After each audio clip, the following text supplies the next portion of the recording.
The provocation. Earth received the message on a quiet Tuesday morning. It came through all channels simultaneously, overriding global communications with a precision that demonstrated technological superiority. Commander Olivia Grant was on duty at Luna Base when the transmission appeared on her screen. She stared at the alien script as it transformed into English before her eyes. To the primitive species of Sol 3, your unregulated expansion cannot be permitted to continue. The Galactic Confederation has observed your violent tendencies and unpredictable behavior for 2 centuries. You will surrender your military capabilities and accept governance within 30 standard rotations, or face immediate pacification. This is not negotiable. Olivia's hands trembled as she initiated the emergency protocol. Within minutes, the message had been forwarded to every major government on Earth. "They can't be serious," said Lieutenant Sam Foster, looking over her shoulder. "Pacification. What does that even mean?" "Nothing good," Olivia replied, watching as additional data streamed across her screen.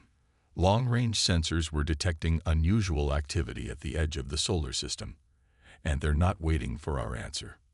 12 hours later, representatives from every nation gathered virtually for the most significant summit in human history. The atmosphere was tense as intelligence analysts shared what little they knew about the Confederation. "We've intercepted communications for years without understanding their significance," explained General Paul Winters. "It appears the Confederation consists of 17 spacefaring species with a centralized government. Their technology exceeds ours by at least a century." President Eleanor Wallace looked grim. "And their military capabilities. Enough to make our entire defense network look like children's toys, Madam President." The room fell silent until Dr. William Carter, head of xenobiology at Oxford University, stood up. He was not scheduled to speak, but no one stopped him. "We cannot surrender," he said simply. "I've analyzed the biological data included in their transmission. The Confederation doesn't want to govern us. They consider us fundamentally incompatible with their society." He displayed a series of genetic comparisons on the main screen. "Humans evolved on a high-gravity world with extreme environmental variation. We're stronger, more adaptable, and more aggressive than most of their species. Their diplomatic language discusses pacification, but their scientific classifications list us under terminal containment protocols." "You're saying surrender means extinction?" asked the Chinese premier. "I'm saying extinction is their goal regardless of our choice," Carter replied. "Submission just makes it easier for them." The meeting continued for hours as options were debated. Some argued for immediate capitulation, hoping to buy time. Others suggested hiding military assets beyond the moon while pretending to comply. In the end, it was the Indian representative who proposed the boldest option. "We show them exactly who they're threatening," she said, "not as individual nations, but as humanity united. We send one message, clear, direct, and unmistakable." By dawn, Earth had reached its decision. Olivia Grant received new orders at Luna Base. Resources from every space-capable nation would be pooled under joint command. Construction of defensive platforms would begin immediately. "Commander," called Sam from his monitoring station. "Long-range sensors show multiple vessels entering the outer system. Configurations match nothing in our database." Olivia watched the projections with a calm that surprised her. Fear had given way to determination. "Begin preparations for Project Thunderbolt," she ordered. "And get me a secure line to Dr. Carter. His expertise just became our most valuable asset." Across Earth, military forces mobilized without panic or chaos. For the first time in history, humanity moved with singular purpose. Factory production shifted to essential supplies. Scientists shared breakthroughs that had been jealously guarded for decades. The Confederation had made a critical error in their assessment of Earth. They saw humans as primitive because they measured advancement by technological achievement alone. They failed to understand that humanity's greatest strength wasn't in its weapons, but in its resilience. The aliens demanded surrender from a divided planet. Instead, they had created a unified human race, ready to fight for its survival. Lieutenant Alex Russo stood before the United Earth Council, his posture rigid but his eyes determined. The room was silent as the top leaders of humanity considered his proposal. "I should be the one to deliver our message," he repeated. "I understand alien diplomatic protocols better than anyone since my 5 years at the embassy on Mars." President Wallace nodded slowly. "The risk is enormous, Lieutenant. The Confederation might simply destroy your ship the moment you enter their territory." "That's why I need the Defiance," Alex replied. "Its stealth systems are our best chance." General Winters frowned. "The Defiance is experimental. We've only tested the cloaking technology twice. And it worked both times," Alex countered. "We can't send a full military vessel that would confirm their worst fears about us. One ship, one messenger. That's our best option." 3 days later, Alex guided the sleek black vessel out of Earth orbit. The Defiance was a marvel of human engineering, small enough to be dismissed as non-threatening, yet equipped with technology that represented humanity's most advanced achievements. As Earth disappeared behind him, Alex reviewed his mission parameters. He was to deliver humanity's response to the Galactic Confederation's ruling council directly. The message was simple: Earth would not surrender. Humanity was prepared to defend itself, and any action against Earth would trigger consequences the Confederation couldn't predict. "Computer, engage stealth systems," Alex commanded as he approached the asteroid belt. The ship hummed softly as its outer hull transformed, absorbing rather than reflecting light and other detection signals. According to theory, the Defiance should now be invisible to conventional scanning methods. Theory was tested sooner than expected. On the 6th day, Alex detected a Confederation patrol near Jupiter's orbit. 3 ships, larger than anything Earth had built, moving in formation. "Passive scans only," Alex whispered, though there was no one to hear him. The computer obeyed, gathering data without emitting detectable signals. The patrol ships carried weapons unlike anything in Earth's arsenal. Alex recorded everything, knowing this intelligence would be crucial if conflict became inevitable. As he navigated beyond Neptune, Alex witnessed something unexpected. A small vessel, clearly not of Confederation design, was being pursued by a larger ship. The smaller craft was damaged, trailing particles of energy as it fled. Military protocol dictated non-interference. His mission was too important to risk.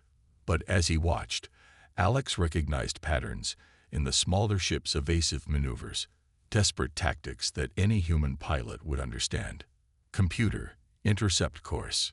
Maintain stealth." The Defiance moved silently into position. When the Confederation vessel fired again, Alex activated a brief electromagnetic pulse directed at its weapons array. The pursuing ship faltered, its systems temporarily confused. It was enough.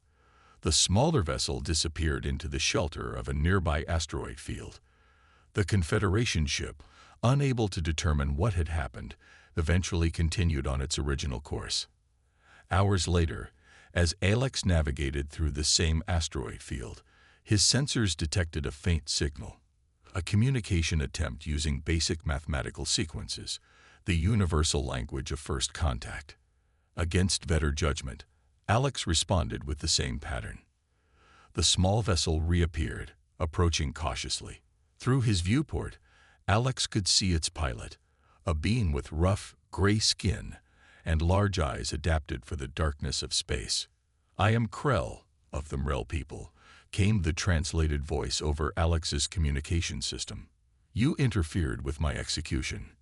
"Why?" "I'm Lieutenant Alex Russo of Earth.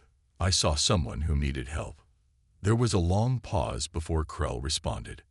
"Earth, the new target of the Confederation. They fear you." "They should," Alex replied honestly. "Perhaps." Krell's voice carried an emotion Alex couldn't identify. "Perhaps we should talk, human. You are not the only ones resisting Confederation control.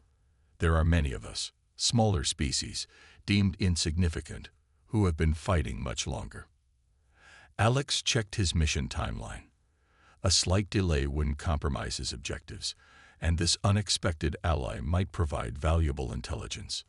"I'm listening," he said. Krell led Alex to a hidden outpost within an asteroid cluster. The base was surprisingly spacious, carved into the rock with technology that left the walls smooth as glass.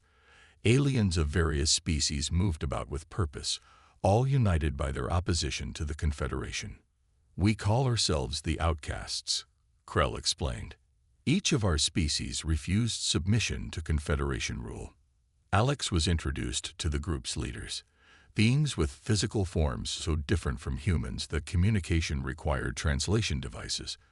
Despite these differences, Alex recognized their determination as something fundamentally similar to humanity's resolve. "You're not what I expected to find out here," Alex admitted. "And what did you expect, Lieutenant?" asked a female voice from behind him. Alex turned to face a human woman. She appeared to be in her 30s, with dark hair pulled back in a practical style and eyes that suggested she hadn't seen Earth in a long time. "Dr. Kira Martinez," she said, extending her hand. "Former xenotechnology specialist from the Europa Research Station." "How?" Alex began. "How did I end up here?" Kira smiled. "I was captured during a research mission 3 years ago. The Confederation intended to study me before deciding humanity's fate. The Mrel helped me escape." Over the next few days, Alex learned that Kira had been using her time with the Outcasts to study Confederation technology. Her insights had already helped the Resistance sabotage several military operations. "Their ships use a quantum stabilization field for faster-than-light travel," she explained, showing Alex diagrams on a holographic display. "It's advanced, but it has a critical vulnerability. The field generators can't distinguish between normal space distortions and artificially created ones." "Meaning what exactly?" Alex asked. "Meaning Earth might be able to create devices that disrupt their navigation. Not enough to stop them completely, but enough to give us an advantage." Alex shared Earth's plans and preparations. The Outcasts were impressed by humanity's quick organization and technological adaptability. "Your species accomplishes in weeks what takes others years," Krell observed. "The Confederation is right to fear you, though wrong to threaten you." Meanwhile, on Earth, Commander Olivia Grant coordinated the unified defense strategy. Military units from former rival nations trained together, learning to combine their strengths. Dr. Carter worked with scientists worldwide to develop biological countermeasures based on the genetic information in the Confederation's message. But Earth's most ambitious project remained hidden beneath the Pacific Ocean. Project Sentinel involved massive underwater construction facilities working around the clock to build something unprecedented in human history. "The energy requirements are still problematic," reported the chief engineer. "We need another week to solve the power distribution issues." "We might not have a week," Olivia replied, studying the latest intelligence reports. "Confederation scout ships are increasing their activities at the edge of our system." Back at the Outcast base, Kira and Alex developed a plan. The Mrel had operatives throughout Confederation territory who could provide crucial intelligence about troop movements and attack plans. "If we coordinate our efforts," Kira suggested, "we could create a network that stretches from Earth to the Confederation's central worlds." "An alliance," Alex said thoughtfully, "not just to resist the Confederation, but to create something better." The Outcasts' Leadership Council met to consider the proposal. Some were skeptical about aligning with humans, a species they knew only through Confederation propaganda. Others saw the strategic advantages of combining their resistance movements. Krell stood before the gathered representatives. "I have witnessed humanity's resolve through their messenger. They fight not just for survival, but for the right to determine their own future, the same right we all claim. I believe this alliance offers our best hope." After hours of debate, the decision was made.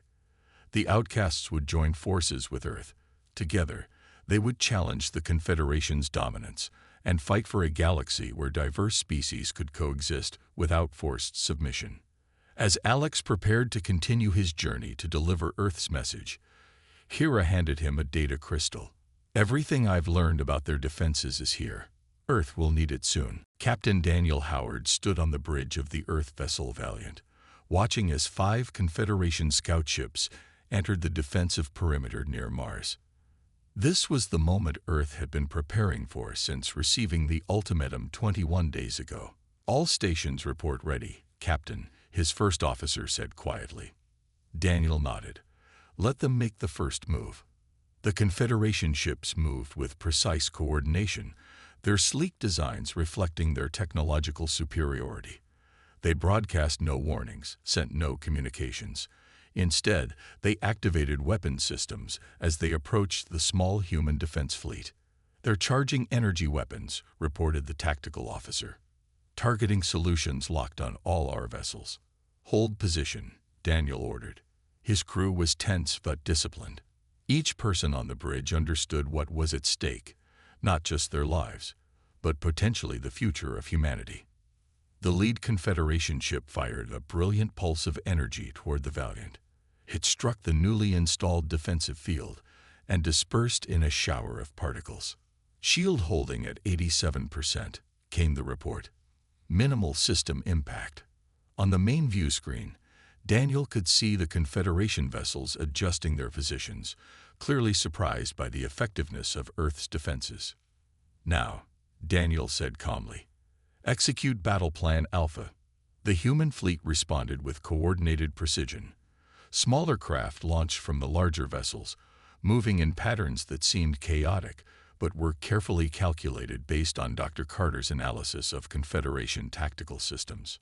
The Confederation ships struggled to track the erratic movements of the human fighters. Their weapons, designed for large-scale warfare, proved less effective against the nimble Earth vessels. "Target their propulsion systems," Daniel ordered.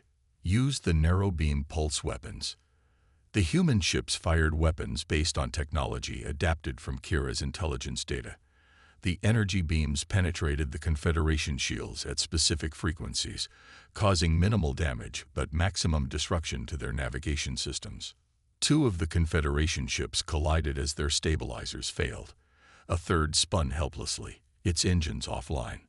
"The remaining 2 are retreating," reported the tactical officer, disbelief evident in his voice. Daniel knew this was only a preliminary skirmish, a test of Earth's capabilities by the Confederation. But the result would send a powerful message. "Broadcast on all frequencies," he ordered. "Make sure every monitoring station in the system receives this." The entire battle had been recorded from multiple angles. Now this footage, showing human ships successfully defending against supposedly superior forces, spread across communication networks throughout local space. On the Confederation homeworld, the ruling council viewed the battle recordings with growing concern. "The primitives shouldn't have this level of technology," said one counselor, a tall being with translucent skin. "Their defense capabilities were minimal just months ago." "They adapt quickly," replied another. "This confirms our assessment of their dangerous nature, or suggests our assessment was incomplete," countered a third voice. This counselor belonged to one of the older species in the Confederation. "Perhaps we should reconsider the ultimatum approach." Back on Earth, the news of the victory spread rapidly. People gathered in streets and squares, watching public broadcasts of the battle. For the first time since the ultimatum, there was hope. Dr. Carter worked through the night analyzing data from the encounter. "Their ship's biological components are even more extensive than we thought," he told Commander Grant during an emergency briefing. "The crews aren't just operating the vessels. They're partially integrated with them." "How does that help us?" Olivia asked. "It means their ships are vulnerable to specific biological disruptions," Carter explained. "If we can develop the right compound, we might be able to disable their fleet without destroying it." President Wallace addressed the United Earth Council the following morning. "This victory buys us time, but not security. The Confederation will return with greater numbers and new tactics. We must accelerate all defense projects immediately." As the council members nodded in agreement, A communication officer interrupted with urgent news. "Madam President, we're receiving a transmission from Lieutenant Russo. He's completed his mission and made contact with the Confederation's ruling council." The news of Alex's successful contact with the Confederation spread through Earth's leadership, bringing a mixture of hope and apprehension. His encrypted message had been brief but significant. Message delivered. Returning with critical intelligence. Trust no one. There are traitors among us. Commander Olivia Grant immediately increased security around key defense installations. Her instincts, honed through years of service, told her that Alex's warning needed to be taken seriously. "Run background checks on everyone with access to Project Sentinel," she ordered her security chief. "And I mean everyone, including me." While Olivia focused on security, troubling developments were occurring in the political sphere. Senator Frank Wilson, chairman of the Defense Committee, began advocating for a more reasonable approach to the Confederation. "This minor victory has given us a false sense of security," Wilson announced during an emergency session of the World Council. "We should use this opportunity to negotiate terms rather than provoke further conflict." His words found support among a growing faction of officials who feared complete destruction. Wilson proposed a resolution to open direct diplomatic channels with the Confederation, bypassing the military chain of command. Dr. Carter watched the political broadcasts with growing unease. The sudden shift in rhetoric seemed too coordinated to be coincidental. When he attempted to access certain research facilities, he found his security clearance had been revoked. On whose authority? He demanded. Senator Wilson's office filed the request. The security officer explained. Something about consolidating research efforts. Carter immediately contacted Olivia. "They're isolating anyone who supports continued resistance," he reported. "This isn't normal political maneuvering. It's too organized." Olivia agreed. "Stay where you are. I'm sending a secure transport." Before Carter could respond, the building's power failed. In the darkness, he heard footsteps approaching his office. Training took over. He slipped through the emergency exit seconds before armed figures entered his research area. Across the planet, similar scenes were unfolding. Key military leaders found themselves reassigned or detained. Defense installations reported unexplained system failures. The Valiant, hero ship of the recent victory, experienced a catastrophic engine malfunction while docked for repairs. Kira Martinez, who had returned to Earth with data from the Outcast Alliance, narrowly escaped an ambush at her temporary quarters. She made her way to a safe house established by Olivia's loyal officers. "This isn't just betrayal," she told the gathered resistance. "This is infiltration. The Confederation has operatives on Earth. Or worse, they'd found a way to influence human minds." Evidence supported her theory. Medical scans of officials supporting Senator Wilson showed unusual brain activity patterns. Their behavior had changed subtly but significantly over recent weeks. "Mind control?" asked one of the officers. "More like suggestion amplification," Kira explained. "They're enhancing existing fears and doubts while suppressing logical reasoning. It's sophisticated but not absolute control." As the conspiracy spread, Alex Russo's Defiance approached Earth's orbit. He had spent the journey analyzing data gathered from the Confederation Council. What he discovered confirmed his worst fears. The ultimatum was never about surrender, he explained during his debriefing with Olivia and the remaining loyal command staff. It was about identifying threats within humanity and exploiting our divisions. Alex displayed images showing a specialized Confederation species, beings capable of limited shape-shifting and telepathic suggestion. They infiltrated Earth years ago, gathering intelligence and placing themselves in positions of influence. "Senator Wilson?" asked Olivia. "Probably still human," Alex replied, "but heavily influenced by their telepathic manipulation. He believes he's acting in Earth's best interests." The situation reached crisis point when Wilson's faction seized control of 3 major defense platforms.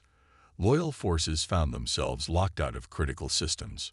Olivia made the difficult decision to activate her contingency plan. Operation Sunlight is now in effect. She announced to her trusted officers, "We move tonight." As darkness fell across the North American continent, special teams led by Commander Grant moved simultaneously on multiple targets.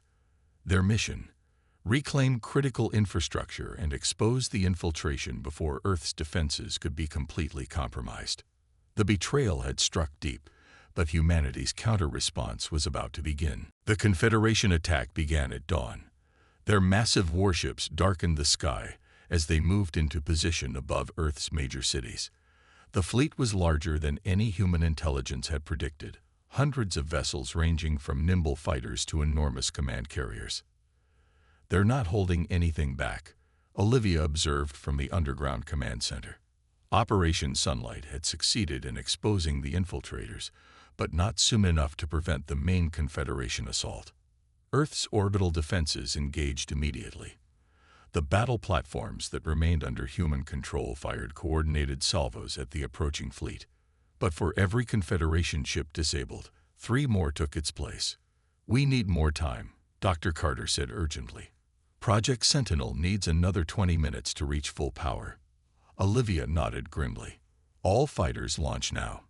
Defense Pattern Omega.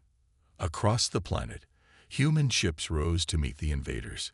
Captain Daniel Howard led the counterattack from his new vessel, the Resilient.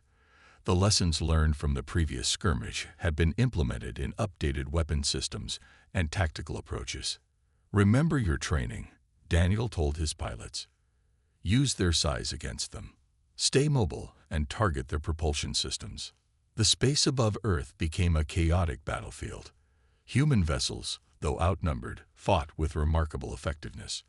The Confederation commanders, accustomed to quick victories against less developed species, found themselves frustrated by human ingenuity. Meanwhile, deep beneath the Pacific Ocean, the final connections were made to Project Sentinel. The massive installation hummed with power as technicians worked frantically to bring the system online. "Energy levels at 70% and rising," reported the chief engineer. "The stability matrix is holding." In orbit, the Confederation forces began to gain the upper hand through sheer numbers. Several defense platforms fell silent, their crews evacuating in emergency pods. The Resilient took heavy damage, but continued fighting. "We've lost engines 3 and 4, Daniel's tactical officer reported. "Shield strength down to 30%. Daniel studied the tactical display. "Bring us around to Sector 7. We need to protect the North American launch site at all costs." The situation grew increasingly desperate as Confederation landing craft broke through the defensive line. Ground forces across the planet engaged the first wave of alien troops. In cities worldwide, civilians took shelter as battles erupted in the streets. Alex Rousseau and Kira Martinez coordinated with the outcast allies who had kept their promise to support Earth. A flotilla of MREL ships emerged from hiding positions behind the moon, attacking the Confederation fleet from behind. "Krell's forces have engaged," Alex reported. "They've disrupted the Confederation's command communications." Olivia acknowledged the report. "It won't be enough, but it might buy us the time we need." On the main view screen, a Confederation dreadnought positioned itself directly above the Pacific Ocean. Its massive weapons powered up, targeting the ocean surface. "They've located Project Sentinel," Carter said with alarm. "They must have extracted the information from one of the infiltrators." "Time to activation?" Olivia asked. 90 seconds, came the response. "All remaining ships, converge on that dreadnought," Olivia ordered. "We need to distract them just a little longer." The human fleet, already stretched thin, responded with desperate courage. Small fighters performed suicide runs against the dreadnought's weapon emplacements. The Resilient, despite its damaged state, moved directly into the line of fire. "Deflect what you can," Daniel told his crew. "Make every second count." The dreadnought fired. The beam of energy struck the ocean surface with devastating force, vaporizing water and sending massive waves radiating outward. For a moment, it seemed that humanity's last hope had been destroyed. Then, a miraculous thing happened. A shimmering field of energy rose from the ocean depths, expanding rapidly outward. The Confederation beam diffused against it, spreading harmlessly into the atmosphere. Project Sentinel had activated, a planetary shield unlike anything seen before in the galaxy. The energy field continued to expand until it encompassed the entire planet. On her command screen, Olivia watched as the shield stabilized. "Now," she said quietly, "we show them what humanity is truly capable of." From hidden bases on Jupiter's moons, a fleet of advanced Earth vessels appeared, ships that had been constructed in secret using technology developed by humanity and enhanced by knowledge shared by the outcasts. They moved with astonishing speed toward the surprised Confederation forces. The tide of battle was about to turn. The Confederation commanders watched in disbelief as Earth's hidden fleet emerged from Jupiter's moons. These vessels were unlike anything they had encountered before, sleek, fast, and armed with weapons that bypassed their most advanced defensive systems. "Impossible," breathed the Confederation admiral as his tactical display showed multiple flagship systems failing simultaneously. "They're using our own technology against us."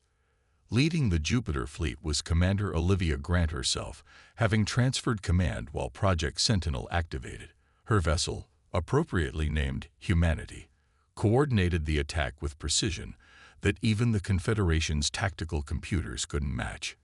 "Target their command ships," Olivia ordered. Disruption Pattern Alpha. The Earth vessels fired specialized weapons developed from Dr. Carter's research, biological disruptors that affected the living components of Confederation ships without harming the crews inside. Across the enemy fleet, vessels began drifting powerless as their systems shut down. On the planet's surface, the Confederation ground forces found themselves suddenly cut off from orbital support. Their advanced weapons, dependent on continuous connection to their fleet's central computers, became useless in their hands. Captain Daniel Howard, despite the damage to his ship, led a daring boarding action against the Confederation dreadnought. "Remember," he told his team, "we want prisoners, not casualties. These beings need to carry our message back to their leadership." Within hours, the tide had turned completely. The Confederation forces that could still maneuver began retreating toward the outer system. The combined forces of Earth and the outcast allies pursued, not to destroy but to ensure the retreat continued all the way back to Confederation space. 3 days later, representatives from Earth, the outcasts, and the defeated Confederation gathered on neutral territory, a space station positioned at the system's edge. The humans insisted on conducting the meeting on their terms, with the Confederation delegation disarmed and monitored. President Wallace addressed the alien representatives directly. "You came to our world with an ultimatum. You demanded our surrender and threatened our extinction.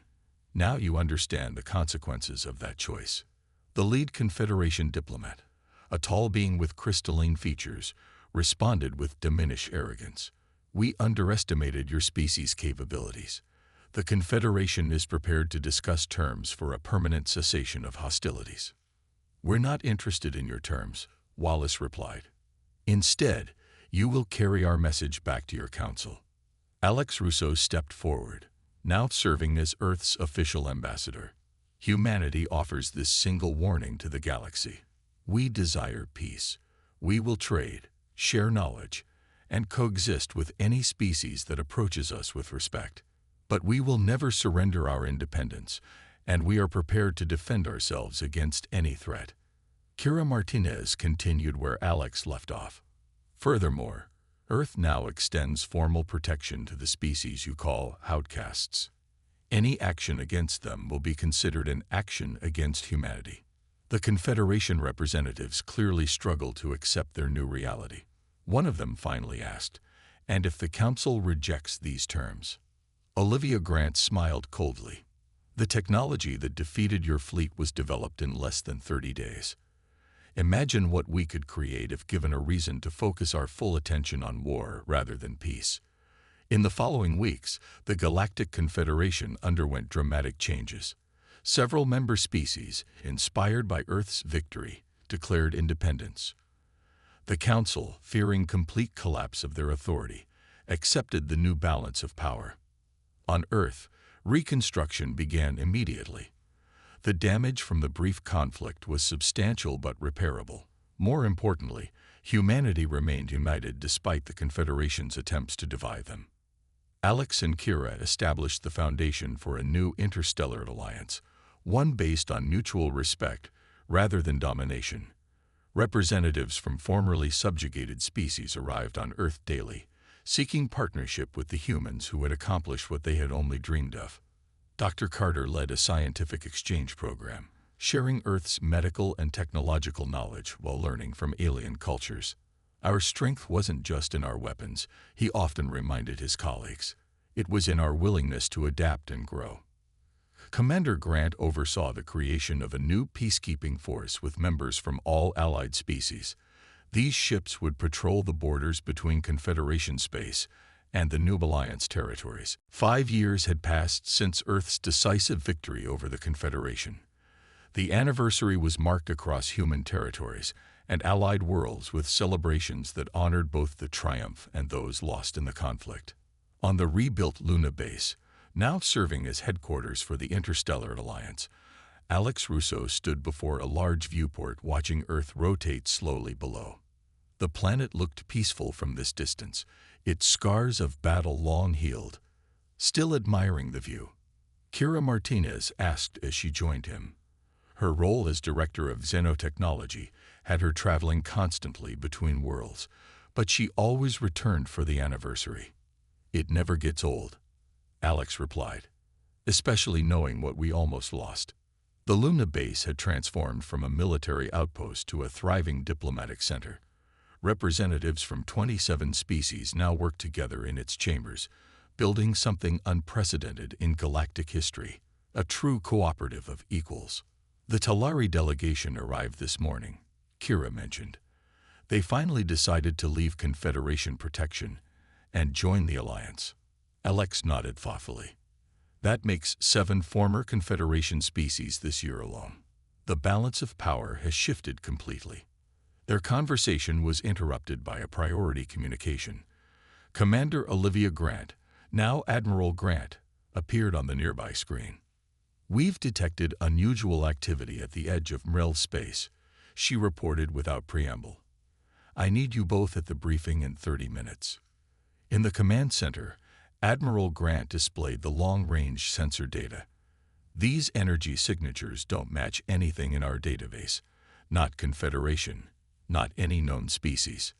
Dr. Carter, whose biological research had expanded to include dozens of alien physiologies, studied the readings with concern. "Whatever these are, they're massive. Each signature is at least twice the size of our largest vessels." "First contact with a new species," Captain Daniel Howard suggested. He had recently returned from a 3-year exploratory mission and now commanded the Alliance flagship Guardian. "Possibly," Grant replied, "or something else entirely. We're dispatching a diplomatic team immediately, with military support at a respectful distance." Alex immediately volunteered to lead the diplomatic mission. "If these are new visitors to our region of space, they should understand our alliance structure from the beginning." Within hours, a small fleet departed Luna base. The diplomatic vessel Harmony carried Alex, Kira, and representatives from the Mrel and 3 other Alliance species. The Guardian and 2 support ships followed at a distance that balanced protection with non-threatening posture. As they approached the mysterious energy signatures, the truth became clear. These weren't ships at all, but enormous living beings, space-dwelling creatures that dwarfed any constructed vessel. "They're communicating," reported the communications officer. "Not with technology, but through patterns of energy pulses." Kira worked feverishly with the translation team to decipher the patterns. After hours of analysis, she had a breakthrough. "They're called the Nomads," she explained to the gathered crew. "They've traveled between galaxies for millions of years, observing the rise and fall of countless civilizations." "Why are they here now?" Alex asked. "They say they were drawn by the Great Change, the shift in our region from dominance to cooperation. Apparently, It's rare enough in the universe to attract their attention. The diplomatic team established a primitive but functional communication protocol with the nomads. The ancient entities shared knowledge of distant galaxies and civilizations far beyond anything humanity had imagined. In return, they studied the alliance with curiosity. The concept of formerly competitive species choosing cooperation over conflict fascinated them. They had observed the pattern only 3 times in their millions of years of travel. Your alliance is young and fragile, the nomads communicated, but it contains the seeds of something that could endure for millennia.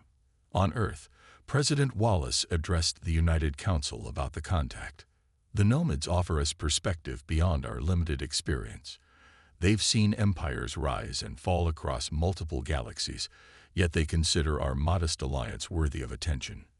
The nomads remained in alliance space for several months, sharing knowledge and observing. When they eventually departed, they left behind data crystals containing star charts of regions no human had dreamed of visiting, a gift for the future, when humanity and its allies were ready to venture beyond their local cluster.